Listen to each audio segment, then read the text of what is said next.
क्या आप पुल के नीचे रहने वाले उस रहस्यमय जीव के बारे में जानते हैं? ये इंसानों द्वारा खींची गई उसकी पहली तस्वीर है। 2019 में ली सान नाम के एक शख्स ने इस जीव की खोज की थी और ये तस्वीर लेने के बाद वो हमेशा के लिए दुनिया से गायब हो गया। अब कुछ ऐसी सच्चाइयां हैं जो आपको जाननी ही होंगी। ली सान एक वाइल्ड लाइफ फोटोग्राफर था। उस समय वो दक्षिणी शहर में एक मैगजीन के लिए काम कर रहा था। उसका काम शहर के बाहरी इलाकों में जंगली जानवरों और शिकारी पक्षियों की तस्वीरें लेना था। जब वो शहर की रिंग रोड पर एक पुल के नीचे से गुजर रहा था, तभी उसने उस जीव को देखा। वह अंधेरे में छिपा हुआ था, इसलिए ली सान उसका चेहरा ठीक से नहीं देख पाया। लेकिन तस्वीर से साफ पता चलता है कि ये कीड़े जैसा दिखने वाला जीव 2 लंबी बाहें रखता है और उसका चेहरा इंसानों जैसा है, लेकिन उस पर नाक और कान नहीं है, सिर्फ आंखें और मुंह हैं। इस वजह से उसका भाव बेहद उदास और गहरा लगता है, मानो वो अंधेरे में सांस लेते हुए अपने बेखबर शिकार का इंतजार कर रहा हो। एक फोटोग्राफर होने के नाते ली सान ने बेहद उत्साहित होकर यह तस्वीर खींच ली। इसके तुरंत बाद वो जीव अंधेरे में पूरी तरह गायब हो गया। ली सान उत्साह से कांपता हुआ घर भागा और सावधानी से इस तस्वीर को अपने कंप्यूटर में सहेज लिया। हालांकि उसके मन में थोड़ा डर था, लेकिन कामयाबी और शोहरत के लालच ने उस डर पर काबू पा लिया था। अगर वो इस जीव की और तस्वीरें खींच सका तो वो दुनिया का सबसे महान फोटोग्राफर बन जाएगा। इसी सोच के साथ वो अगले दिन फिर उसी पुल के नीचे गया, लेकिन इस बार उसे कुछ नहीं मिला।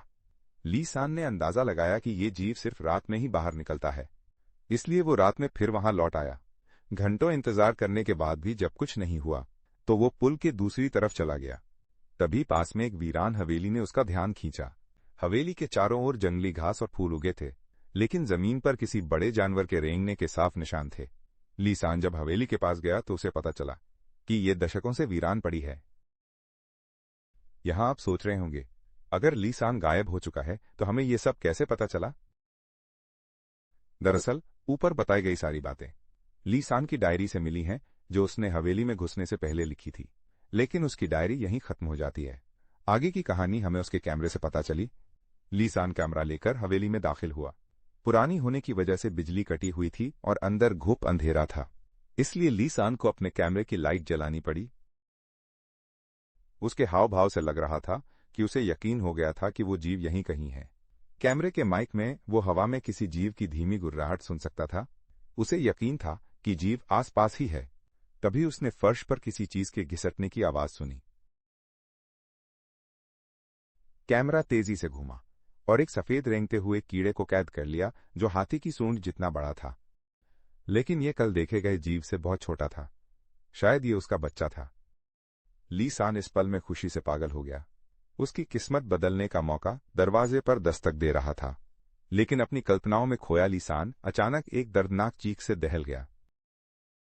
यह किसी इंसान की चीख लग रही थी। उसी पल फर्श पर घिसटने की आवाज और तेज हो गई। ली सान तेजी से पलटा और फिर वो खुद चीखने लगा। अपनी जिंदगी के आखिरी पल में उसने बहुत करीब से ये तस्वीर खींची। उस उदास नकाब के पीछे ये था उस जीव का असली खौफनाक चेहरा। ली सान को जरूर पछतावा हुआ होगा, लेकिन तब तक बहुत देर हो चुकी थी। ली सान के गायब होने के लगभग 1 हफ्ते बाद उसके परिवार ने पुलिस में रिपोर्ट दर्ज कराई। पुलिस ने पूछताछ और सीसीटीवी फुटेज की मदद से जल्द ही ली सान के गायब होने की जगह का पता लगा लिया।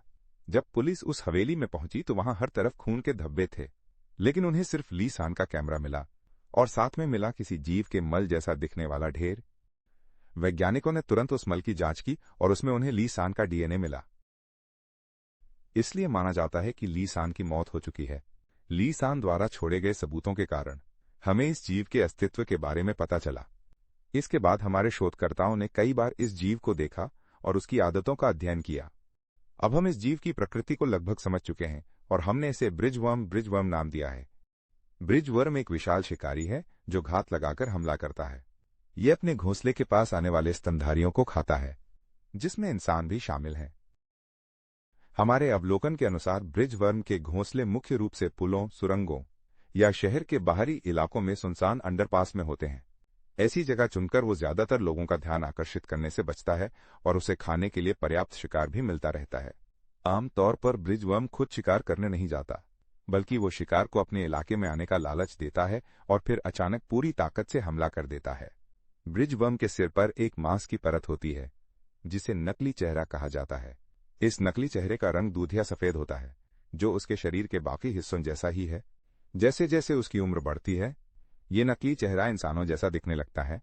ली सान की तस्वीर को देखकर लगता है कि उसने एक युवा ब्रिज वर्म की तस्वीर खींची थी, क्योंकि उसके नकली चेहरे पर सिर्फ आंखें और मुंह ही बने थे। उस पर इंसानों की तरह नाक और कान पूरी तरह से विकसित नहीं हुए थे। हमने एक वयस्क ब्रिज वर्म को पकड़ा था जिसका चेहरा लगभग इंसानों जैसा ही था। अगर उसके दूधिया सफेद रंग को नजरअंदाज कर दिया जाए तो दोनों में फर्क करना लगभग नामुमकिन है। सबूत बताते हैं कि ब्रिज वर्म के नकली चेहरे का विकास इंसानों को बेहतर ढंग से फंसाने के लिए हुआ है, जो ये साबित करता है कि इंसान हमेशा से उसका पसंदीदा भोजन रहे हैं। ब्रिज वर्म के नकली चेहरे के नीचे उसका असली और खौफनाक चेहरा छिपा होता है, जो सिर्फ खाते समय ही बाहर आता है। हमने एक्स-रे से उसकी हड्डियों का विश्लेषण किया। उसके सिर की हड्डी की बनावट भी इंसानों से काफी मिलती जुलती है। एक वयस्क ब्रिज वर्म के 32 दांत होते हैं और उसकी पकड़ किसी भी शिकार को चीरने के लिए काफी है। एक वयस्क ब्रिज वर्म की लंबाई 50 मीटर तक हो सकती है, जो लगभग एक छोटी ट्रेन के बराबर है। हमारे वर्षों के अवलोकन के अनुसार ब्रिज वर्म ज्यादातर समय भीड़ से बचता है।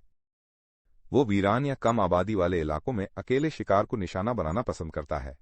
लेकिन ये सोचने की गलती ना करें कि सिर्फ इन इलाकों के पुलों और सुरंगों से बचकर आप पूरी तरह सुरक्षित हैं, क्योंकि सबूत बताते हैं कि जब भोजन की कमी होती है तो ब्रिज वर्म अपने पसंदीदा शिकारगाहों को छोड़कर ज्यादा भीड़ वाले शहरों में शिकार करने के लिए निकल पड़ता है। इसलिए यदि आप ब्रिज वर्म के हमले से बचना चाहते हैं तो अपनी रोजमर्रा की जिंदगी में अंधेरी या वीरान जगहों से दूर रहने की कोशिश करें। हालांकि आपको बहुत ज्यादा चिंता करने की जरूरत नहीं है।